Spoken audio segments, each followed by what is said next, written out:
اللهم صل وسلم بارك على سيدنا شفيعنا حبيبنا نبينا مولانا محمد بارك وسلم. الحمد لله نحمده ونستعينه ونستغفره ونؤمن به ونتوكل عليه ونعوذ بالله من شرور أنفسنا ومن سيئات أعمالنا. من يهده الله فلا مضل له ومن يضلله فلا هادي له. ونشهد أن لا إله إلا الله وحده لا شريك له. ونشهد أن سيدنا وسندنا مولانا محمدا عبده ورسوله. أما بعد فأعوذ بالله من الشيطان الرجيم. بسم الله الرحمن الرحيم. ولتكن منكم أمة يدعون إلى الخير يأمرون بالمعروف وينهون عن المنكر ويسارعون في الخيرات أولئك من الصالحين. وقال تعالى في مقام آخر: والعصر إن الإنسان لفي خسر إلا الذين آمنوا وعملوا الصالحات وتواصوا بالحق وتواصوا بالصبر. وقال رسول الله صلى الله عليه وسلم: من قال لا إله إلا الله صدقا بالقلب حرم الله عليها النار، أو كما قال عليه الصلاة والسلام: رب اشرح لي صدري ويسر لي أمري واحلل عقدة من لساني يفقهوا قولي. اللهم صل على سيدنا محمد وعلى آل سيدنا محمد بارك وسلم في كلام أولنا. اللهم صل على سيدنا محمد وعلى آل سيدنا محمد بارك وسلم في أوسط كلامنا. اللهم صل على سيدنا محمد وعلى آل سيدنا محمد بارك وسلم في آخر كلامنا. بزرگان محترم و معزز سامعین کرام، اللہ جل جلالہ وعمل والوں کا احسان کرم فضل ہوا کہ اللہ تبارک و تعالیٰ نے ہم سب کو اپنے گھر تک آنے کی توفیق نصیب فرمائی اور کچھ دین کی باتیں کہنے اور سننے کی توفیق و سعادت نصیب فرمائی. درود و سلام نازل و آقا مدنی تاجدار مدینہ احمد مجتبی محمد مصطفیٰ وجہ کائنات محسن انسانیت کالی کملی والے آقا محمد عربی صلی اللہ علیہ وسلم کے ذات عالی پر. بزرگ دوستو، اللہ تبارک و تعالیٰ نے جب سے دنیا کو بنایا مسلسل اسی وقت سے لوگوں کی رشد و ہدایت کے لیے لوگوں کی رہبری و رہنمائی کے لیے، لوگوں کو سیدھا راستہ بتانے کے لیے، جنت والے راستے پر ڈالنے کے لیے، جہنم والے راستے سے بچانے کے لیے حضرات انبیاء علیہ الصلوۃ والسلام کا سلسلہ جاری و ساری رکھا ہے۔ حضرت آدم علیہ الصلوۃ والسلام سے لے کر یہ سلسلہ باقاعدہ چلتا رہا، ایک کے بعد دیگر نبی اور رسول دنیا میں تشریف لاتے اور اپنی قوم کو دین کی دعوت دیتے۔ حضرت عیسیٰ علیہ الصلوۃ والسلام کے بعد 500 سال کا عرصہ نبی اور رسول سے خالی تھا۔ آخر میں میرے اور آپ کے آقا تاجدار مدینہ محمد مصطفیٰ صلی اللہ علیہ وسلم آخر میں تشریف لائے، اور پھر آپ نے ماشاءاللہ مسلسل جدوجہد، مسلسل کوشش، فکر اپنی امت کے بارے میں برابر کرتے رہے۔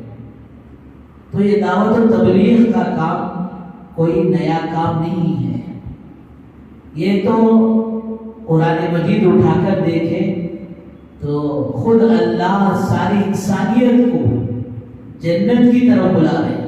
واللہ یدعو الی دار السلام، خود اللہ جل جلالہ عما نوالہ ساری انسانیت کو جنت کی دعوت دے رہے ہیں۔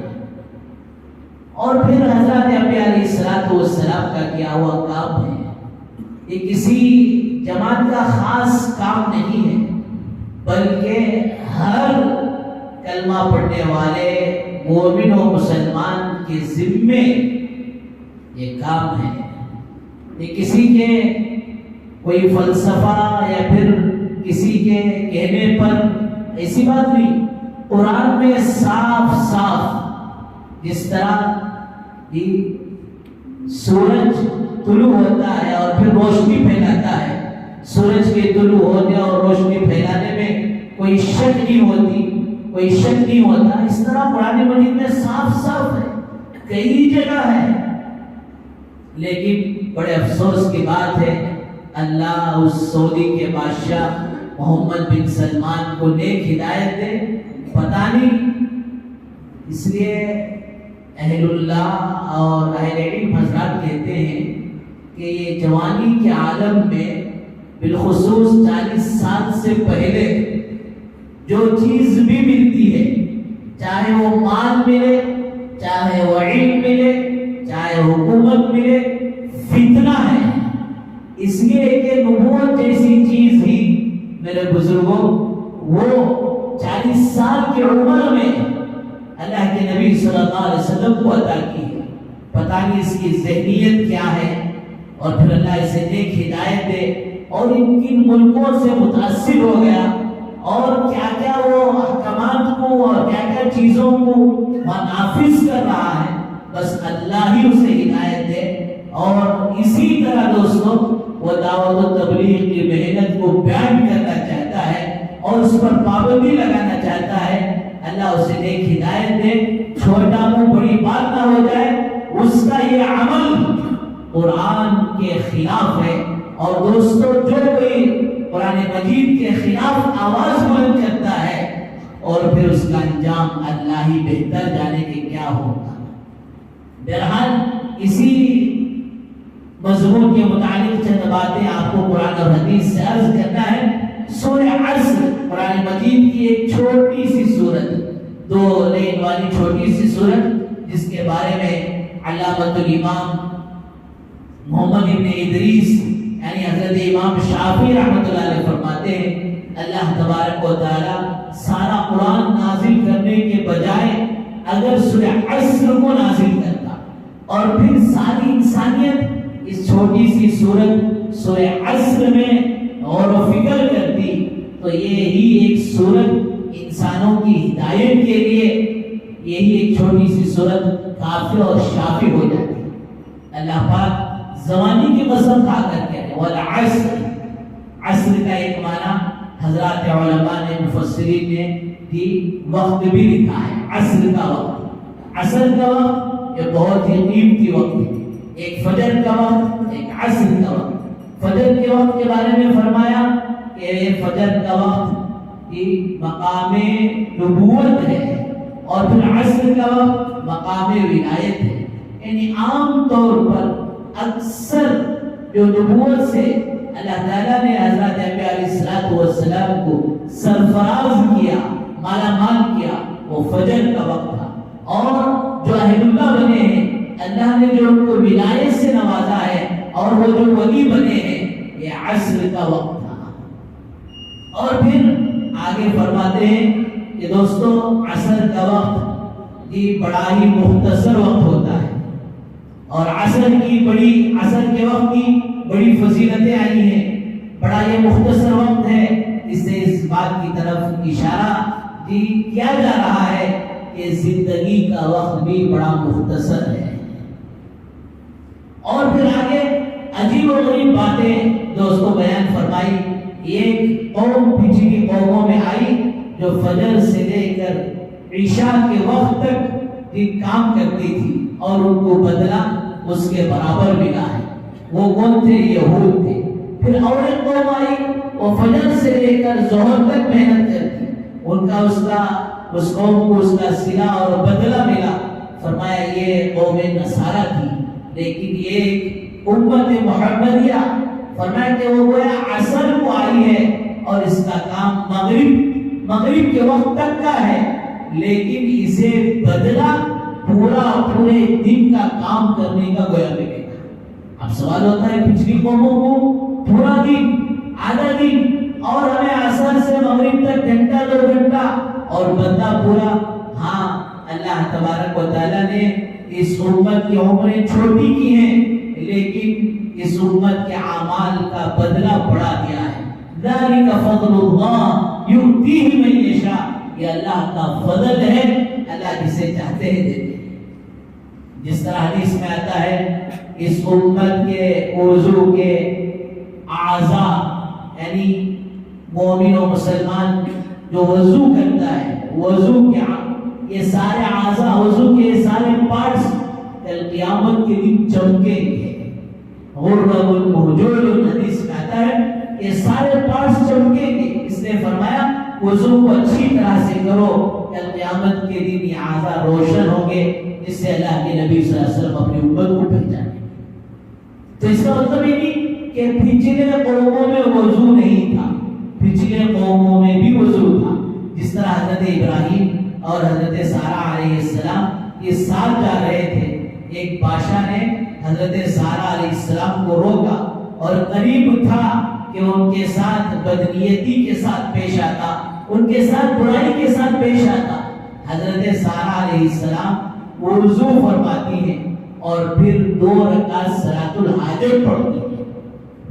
اس امت کو دوستو اللہ تعالیٰ نے یہ بہترین تحفہ صلاۃ الحاجت اور صلاۃ التوبہ کے ذریعے سے دیا، لیکن آج اللہ معاف فرمائے کہ لوگ نوافل تو اپنی جگہ فرائض کو بھولنا شروع، آدمی محتاج ہے، ہر کام میں اللہ کا محتاج ہے۔ یا ایھا الناس انتم الفقراء الی اللہ، اے لوگو تم سب کے سب اللہ کے نزدیک محتاج ہو۔ مال اگرچہ ہو، یہ ساری صلاحیتیں ہوں، پھر بھی انسان قدم قدم پر اللہ کی نعمتوں کا محتاج ہوتا ہے۔ تو حضرت سارہ علیہ السلام نے 2 رکعت نماز صلاۃ الحاجت کی پڑھی، اور پھر دعا کی، اور جس کی نماز اور دعا کا اثر یہ ہوا کہ وہ بادشاہ بے ہوش ہو کر گر گیا۔ تو نماز میں وہ تاثیر اللہ نے رکھی ہے۔ اس نے فرمایا وَاسْتَعِینُوا بِالصَّبْرِ وَالصَّلَاةِ، صبر کے ذریعے سے اور نماز کے ذریعے سے اللہ کی مدد حاصل کرو۔ اور صحابہ کا یہ مزاج تھا کہ جب بھی کوئی بھی پریشانی کی ظاہر ہوتی تو نماز کی طرف متوجہ ہوتی، اور یہ ایمان کے ہونے کی علامت ہے۔ حدیث میں آتا ہے کہ جب کوئی ضرورت پڑے تو مسجد کی طرف چلے، تو فرمایا اس کے ایماندار ہونے کی گواہی کو۔ تو بہرحال پچھلی قوموں میں وضو تھا. جس طرح بنی اسرائیل کے بارے میں روایتوں میں آتا ہے ایک جزیر نوجوان تھے کہ وہ نماز میں کھڑے تھے. ماں آواز دے کر یا جزیر ماں بلا رہی ہے. یہ بیچارے سوچے کہ نماز میں ہوں اور نماز میں کیسے ماں کا جواب دوں, اس لیے بولے تفقہوا فی الدین, دین کی سمجھ بوجھ رکھنا ضروری ہے. کب کون سا عمل کس وقت کیا جائے. ایک آدمی بیوی کے ساتھ جو ہے سفر میں جا رہا ہے, جنگلی سفر ہے, اچانک اذان کی آواز ہوئی, ماشاءاللہ جوش میں آیا اور کہا کہ تو اللہ کی بندی یہی ٹھہر, میں جا کر نماز پڑھ لے کر آتا ہوں. تو اب یہ بیچاری عورت پہلے سے ہی اس کے اندر ڈر کا مزاج ہے, یہ کس کے حوالے کر جا رہا ہے. ہو سکتا ہے کہ کوئی ڈاکو وہاں آ جائے, ہو سکتا ہے کہ کوئی جانور وہاں حملہ کر دے. فرمایا اب تو اس کے لیے بہتر یہ ہے کہ اب وہاں نہ جائے بلکہ یہ چلتے راستے نماز ادا کرے. تو کہاں کیا عمل کرنا یہ سیکھنا بھی ضروری ہے. تو جزیر یہ نماز میں رہ گئے اور پھر جو ہے ماں کی پکار پر نہیں گئے تو ماں کی منہ سے آہیں نکل گئی, جس کی وجہ سے بڑی مصیبت اٹھانا پڑا. ان پر زنا کا تہمت لگا دیا گیا. ایک عورت بچہ لے کر آ گئی کہ بچہ جزیر سے ہے. بہرحال کیوں اس پر یہ وعید آئی؟ حضرات علماء نے فرمایا کہ جزیر جس نفل نماز میں تھے اس نماز کی قضا ممکن تھی, لیکن ماں کے جواب کی قضا ممکن نہیں تھی. بہرحال انہوں نے بھی وضو کیا اور پھر نماز پڑھی. پھر اللہ کی طرف سے انتظام ہوا کہ ان پر لگایا گیا الزام سے بری ہو گئے. عرض کرنا یہ ہے کہ وضو پچھلی قوموں میں بھی تھا, لیکن ان کے اعضاء نہیں چمکیں گے. یہ امت کے اعضاء کیوں چمکیں گے؟ اور پھر دوستو پچھلے لوگوں کے جو وضو کا حکم تھا وہ موقع پر تھا کہ نماز کے لیے وضو کرتے, لیکن اس امت کے لیے ماشاءاللہ کئی موقعوں پر قرآن مجید چھوڑو تو جو ہے وضو ہو, پھر ذکر ہے تو اس کے لیے وضو کرو. فرض تو نہیں ہے, مستحب اچھا ہے, اور رات میں سو رہے ہیں تو وضو کے ساتھ سو, بلکہ عادت ہی ایسی بنا لو کہ کہیں موت آئے تو بھی وضو کی حالت میں آئے.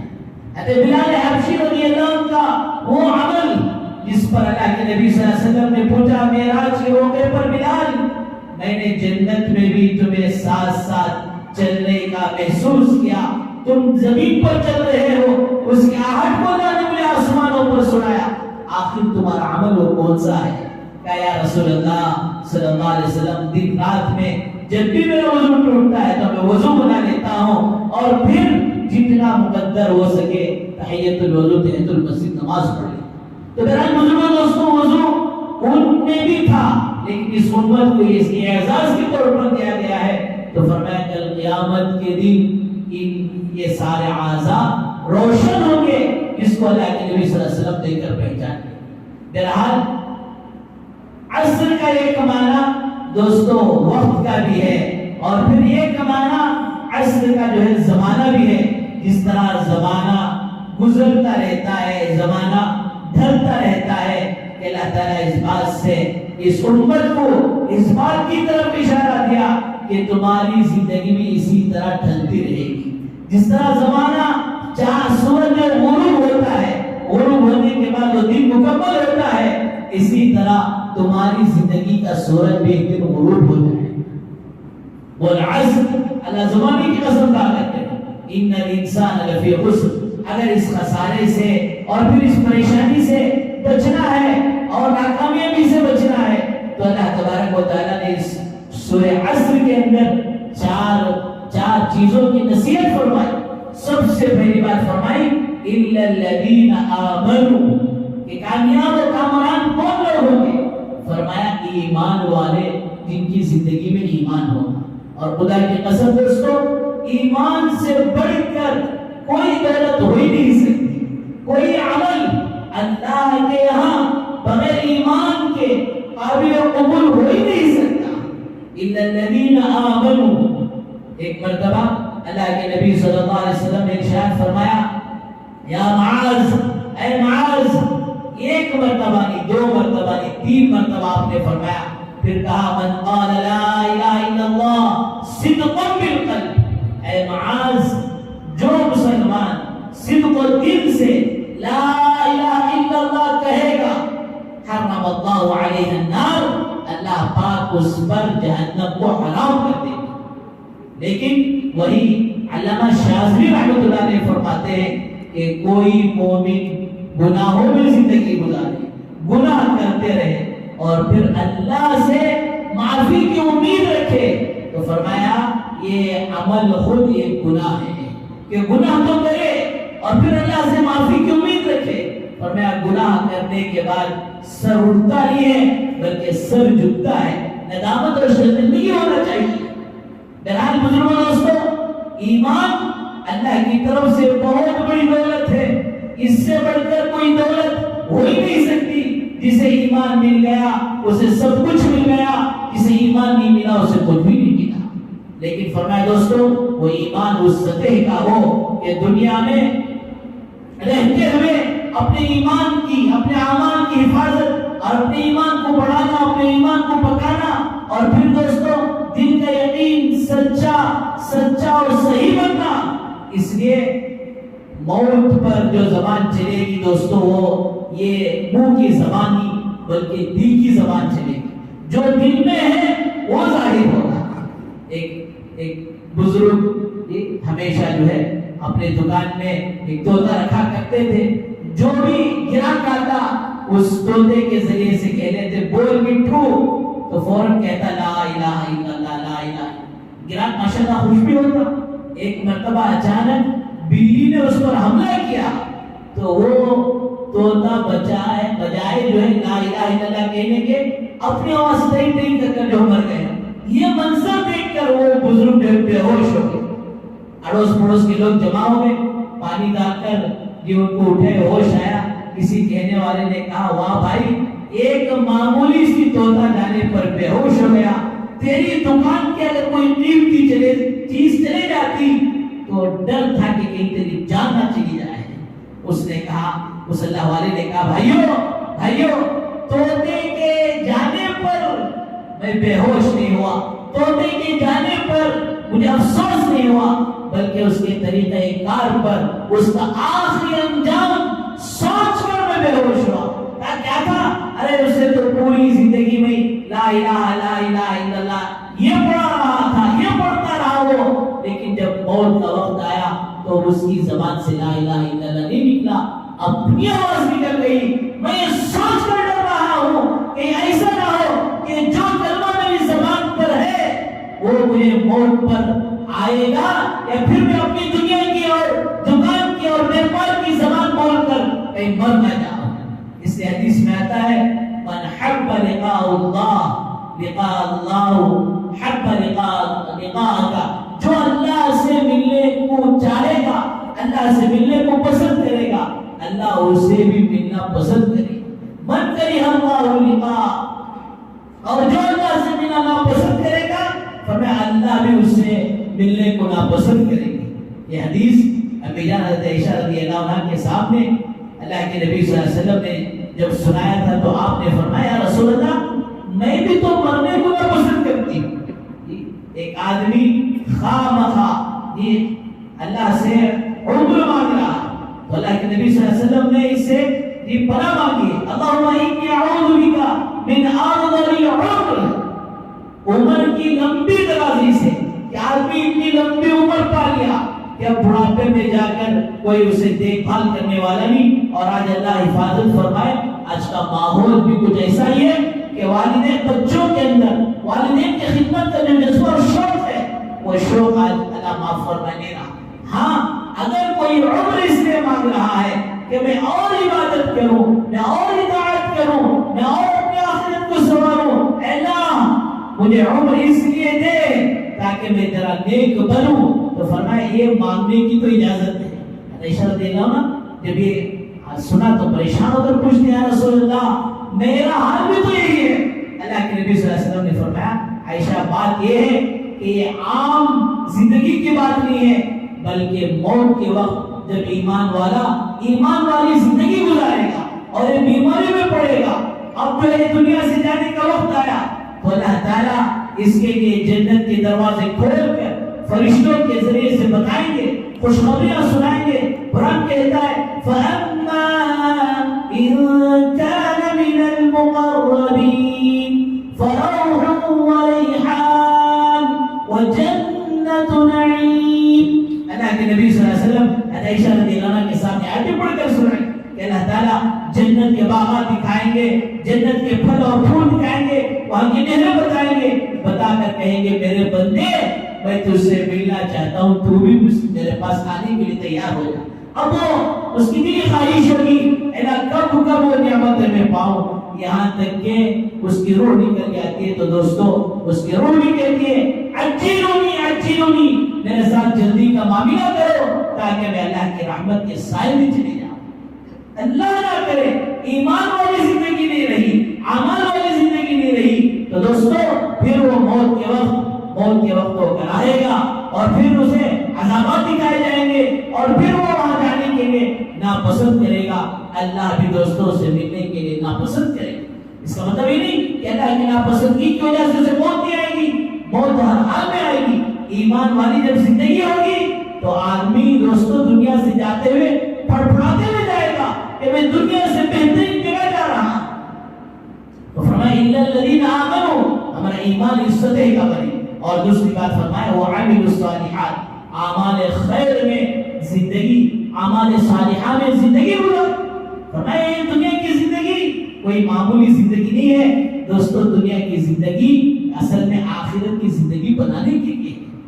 ورنہ فرمایا کل قیامت کے دن حدیث میں آتا ہے ینادی منادن یوم القیامہ این ابن ستین، کل قیامت کے دن آواز دینے والا آواز دے گا کہاں ہے جنہوں نے اپنی زندگی کے 60 سال پا لیے تھے۔ پھر آپ نے فرمایا اولم نعمرکم ما یتذکر فی من تذکر وجاءکم النذیر فذوقوا فما للظالمین من نصیر۔ اللہ کہتے ہیں کہ ہم نے انتظام نہیں کیا تھا، کیا ڈرانے والے تمہارے پاس نہیں بھیجے تھے؟ نبیوں کا آنا دوستوں ڈرانے والے تھے۔ یہ اللہ کا کلام، اللہ کا قرآن جو جگہ جگہ جگہ جگہ شاید ہی کوئی ایسا سورہ ہو، شاید ہی کوئی ایسا پارہ ہو جس میں اللہ تعالیٰ نے قبر کو، حشر کو اور بالخصوص آخرت کا ذکر نہ کیا ہو۔ اللہ کہتے ہو جاءکم النذیر، تمہارے پاس تو آدمی آیا تھا، فذوقوا فما للظالمین من نصیر، وہ موقع جا چکا، اب جگو عذاب، اب عذاب کا مزہ جگو، آج ظالمین کی مدد نہیں کی جائے۔ تو بہرحال بزرگوں دوستو یہ زندگی اللہ نے جو دی ہے یہ کھانے پینے اور پھر کھیلنے کودنے کے لیے نہیں، یہ مقصد زندگی نہیں ہے۔ مقصد زندگی تو دوستو وہ اللہ کی بندگی ہے، وہ آخرت کی تیاری ہے۔ حضرت مولانا رومی رحمۃ اللہ علیہ نے ایک واقعہ لکھا ہے کہ ایک علاقے والوں کا مزاج تھا اور پھر ان کا ایک قانون تھا، سال جیسے ختم ہوتا اور محرم کی پہلی تاریخ آتی تو اس دن وہاں جو ان کے علاقے میں پانی جو تھا اس پانی کے جہاز سے جو کوئی پہل کرتا اور پہل آ جاتا اسے پکڑ کر فرمایا کہ جو اس گاؤں کا بادشاہ بنا دیتے۔ ایک مرتبہ ایک نوجوان قسم کا آدمی آیا، اسے پکڑ کر جو بادشاہ بنانے لگا۔ وہ پریشان ہو گئے، بھائی جاننا پہچان میں ہوں، تیرا مہمان بول کر میں تو اپنے کام سے آیا ہوں، بادشاہ کیوں بنا رہا؟ نہیں، ہمارے گاؤں کا یہی قانون ہے، 1 سال تک تجھے بادشاہ کی کرسی پر بٹھائیں گے اور پھر 1 سال ہونے کے بعد فلاں جنگل میں لے جا کر تجھے پھینک دیں گے۔ وہ بیچارہ عقلمند تھا، اس نے کہا اگر یہ شرط ہے تو ٹھیک ہے مان لیتا ہوں، لیکن قانون نہیں بدلے گا، جو قانون چاہے میں وہ پورا کروں۔ لوگوں نے کہا اس کی کوئی اجازت ہے۔ اب جیسے ہی وہ بادشاہ کی کرسی پر بیٹھا تو دوستوں دوسرے دن سے اپنی فوج کو اس جنگل میں بھیجا جو اس سے پہلے بادشاہوں لے جا کر پھینک دیا جاتا اور وہاں جانور کھا کر انہیں ختم کر دیتے۔ اب جا کر وہاں جنگل صاف کرانا شروع کیا، جھاڑے جو کٹائے اور پھر ماشاءاللہ اس نے محل بنایا اور پھر وہاں خدام اور کام کرنے والے لوگ جا کر سب کچھ وہ لگانا شروع کر دیا۔ گویا 1 سال ہوا تو لوگ آ کر باندھ کر لے جانا چاہے تو کبھی باندھنے کی ضرورت نہیں، میں خود چلے جاتا۔ کیوں یہ جانے کے لیے تیار ہو گیا؟ اس لیے کہ دوستو اب اس جنگل میں کوئی ڈر نہیں تھا، اس جنگل کو اس نے منگل بنا دیا تھا، اس جنگل کو اس نے سجا دیا تھا، سنوار دیا تھا، سہولتیں بنا لیا تھا. تو فرمایا اب اس کا وہاں جانا کوئی مشکل نہیں تھا، آسانی سے چلا گیا. اللہ والے دوستوں مثال دے کر کہتے ہیں کہ اس نے گویا اپنی آخرت، اس سے مثال دے کر کہتے ہیں کہ جب ایمان والا اپنی آخرت کو بنا لے گا، سنوار لے گا، سجا لے گا، تو پھر دنیا سے جانا اس کے لیے کوئی مشکل نہیں ہوگا. آج اللہ معاف فرمائے، آج ہم نے دوستوں ہماری قبروں کو جنگل بنا لیے، حشروں کو جنگل بنا لیے. اللہ حفاظت فرمائے. تو دوسری صفت اللہ کہتے ہیں وَعَمِلُوا الصَّالِحَاتِ، اعمال صالحہ. اور تیسری بات دوستوں جو مجھے عرض کرنا ہے وہ یہ ہے وَتَوَاصَوْا بِالْحَقِّ وَتَوَاصَوْا بِالصَّبْرِ، کہ حق کی وصیت کرنا، ایک دوسرے کو حق کی بات کرنا. اس لیے اللہ والوں نے کہا کہ اپنے گھروں میں ایمان کی بات کرو، اعمال کی بات کرو. کب بات کرو؟ دن بھر تو سارے بکھرے ہوئے ہوتے ہیں، رات کے وقت جب سب جمع ہو جائے اپنے بچوں کو بٹھا کر، اپنے گھر کی عورتوں کو بٹھا کر ایمان کی، اعمال کی، نبی اور رسولوں کی، اللہ والوں کی بات کرو، ان کا ذہن بنا. حضرت شیخ زکریا صاحب رحمۃ اللہ علیہ آپ بیتی میں اپنا واقعہ لکھتے ہیں کہ 5 سال کی عمر تھی، میرے والد حضرت یحییٰ رحمۃ اللہ علیہ فرمایا کہ بیٹا زکریا تھکیا لاؤ. تو حضرت زکریا صاحب رحمۃ اللہ علیہ کہتے ہیں کہ میرے امی مجھے ایک چھوٹا سا تھکیا بنا کو دیے تھے. تو میں سوال کیا ابو کیا میرا تھکیا چھوٹا ہے نہ ہو لاؤں؟ یہ لفظ سننا تھا حضرت یحییٰ رحمۃ اللہ علیہ اپنے بیٹے حضرت زکریا صاحب رحمۃ اللہ علیہ کو ایک مار لگاتے ہیں اور کہتے ہیں ابھی اتنا سا ہے، ابھی سے میرا دینا شروع ہوگا. یہ تھکیا نہ تو تیرا ہے نہ تو میرا ہے، جو کچھ ہمارے پاس ہے یہ سب اللہ کا دیا ہوا. حضرت لکھتے ہیں 5 سال کی عمر کی وہ تربیت آج 70 سال ہونے کے باوجود کبھی دل میں یہ خیال نہیں آیا کہ میرا ہے، یہ تیرا ہے، یہ جو کچھ ہے وہ اللہ کا ہے. تربیت کرو، ایمان بناؤ، اعمال بناؤ. یہ بنے گا کیسے؟ دعوت سے. وتواصوا بالحق. قرآن کہتا ہے، حضرت مفتی شفیع صاحب رحمۃ اللہ علیہ لکھتے ہیں درجے کی چھوٹ میں بات کہی جا سکتی ہے اس امت پر اور اس مسلمان پر. فرمایا جہاں ایمان کی، اعمال کی فکر، ایمان اور اعمال کو بنانا، وہی یہ ذمہ داری ہے کہ دوسروں کو خیر کی بات کرنا. قرآن کہتا ہے چاہے وہ عرب کا یہ بادشاہ ہے یا دنیا کا اور کوئی ظالم کہے، فرمایا اس کا ظلم اللہ اس پر لوٹائے. وہ تو قرآن کے خلاف آواز اٹھا رہا ہے، وہ قرآن کی وہ توہین کر رہا ہے.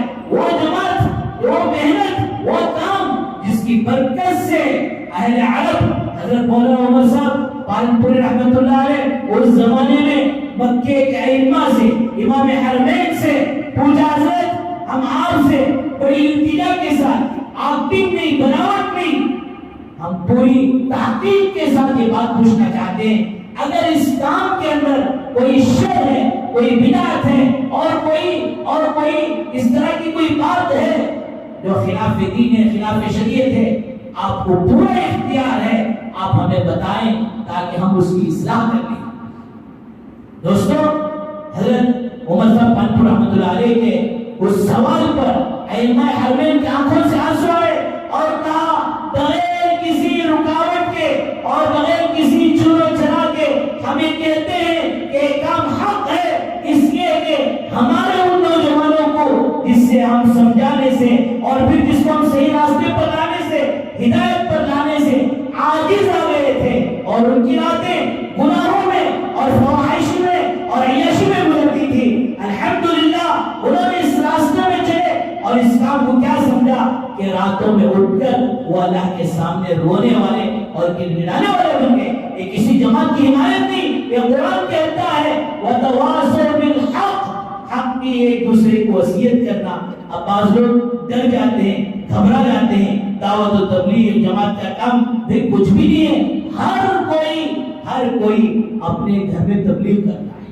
ارے صحیح بتاؤ کہ آپ کے گھر میں آپ کے ماں باپ نے آپ کو کلمہ نہیں سکھایا؟ اکثر طور پر، عام طور پر ایک کلمہ تو ماں باپ بچے کو تو سکھا دیتے ہیں، لا الہ الا اللہ کہہ دیتے ہیں. یہ جو سکھا دینا ہے، یہ جو کلمہ بتا دینا ہے، یہی تبلیغ ہے. تبلیغ بولے تو کوئی اور نام نہیں، بلغ یبلغ تبلیغاً، کہ معنی یہ ہے کہ جو بات خیر کی دین کی ہمارے پاس ہے وہ دوسروں تک پہنچانا، اسی کا نام تبلیغ ہے۔ سارے حضرات اس محمد بن سلمان کے حق میں دعا کریں، اللہ حفاظت فرمائے۔ پورے ملک کا نظام بگاڑ رہا ہے، اس مقدس سرزمین پر اس کی کیا کہا جائے، ممبر رسول سے اس آدمی کے بارے میں پتہ نہیں کیا کیا خرافات کو اور اپنے ملک کو امریکہ کا بھائی بنانا چاہ رہا ہے۔ وہ ظالم کے حق میں دعا کرے، اللہ اسے ہدایت دے۔ اور الحمدللہ ساری دنیا کے علماء نے، ایک ملک کے نہیں ساری دنیا کے علماء نے دنگے کی چوٹ میں اس کی مخالفت کی ہے اور اس نے سراسر غلط کیا ہے۔ اللہ تعالیٰ سے دعا فرمائے، اللہ تعالیٰ اسے نیک ہدایت دے، اور اللہ تعالیٰ اس سورہ عصر کے اندر جو 4 باتیں فرما رہے ہیں کہ ایمان بھی ہمارا کامل ہو، اعمال بھی ہمارے اچھے ہو، اور پھر تو اس میں اس کے ساتھ ساتھ اللہ جتنی طاقت ہمیں دے فرمائے اس طاقت کے مطابق یہ خیر کے کام، یہ دین کا کام، یہ اعمال صالحہ، یہ اخلاق دوسروں تک پہنچانے کی توفیق نصیب فرمائے۔ وتواصوا بالصبر، اور چوتھی بات فرمایا کہ ایک دوسرے کو صبر کی وصیت کرے۔ اللہ تعالیٰ ہم سب کی باتوں پر بھرپور عمل کی توفیق نصیب فرمائے۔ اللہ تعالیٰ سارے عالم کی، پوری امت کی، ظاہری باطنی ہر طرح کے فتن و فساد سے امت کی پوری حفاظت فرمائے۔ وآخر دعوانا الحمدللہ رب العالمین۔ جو ذرا سنت